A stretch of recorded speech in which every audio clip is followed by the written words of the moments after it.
Ito ang HPC, nangunguna sa balita, sablay sa impormasyon. Narito ang inyong lingkod, si John Barok, upang maghatid ng mga sablay na balita.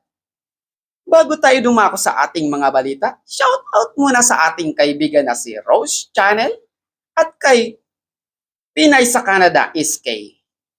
At tayo ngayon dumako na sa ating mga balita. Isang kusinero ang nahaharap sa kasong serious physical injury pagkatapos nitong paluin ng kawali ang kanyang customer. Nang sitahin siya nitong bakit matagal ang kanilang order, samantalang ang pagluluto raw ay mekos-mekos lang. Dumako tayo sa ibayong dagat.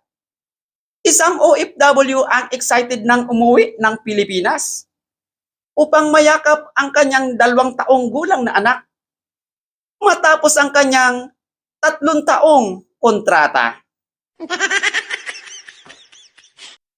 Atin namang alamin ang lagay ng panahon. Isang super typhoon ang nakapasok sa ating bansa. 1 linggo na ang nakakaraan. At ito'y patuloy sa pananalasa at tila ba walang balak na umalis. Kaya nagpasya ang immigration na ito'y i-deport na lang.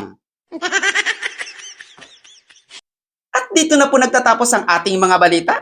Ito si John Barok ang nagsasabing, huwag mong angkinin ang hindi sayo, lalo na kung yan ay sa kumpare mo.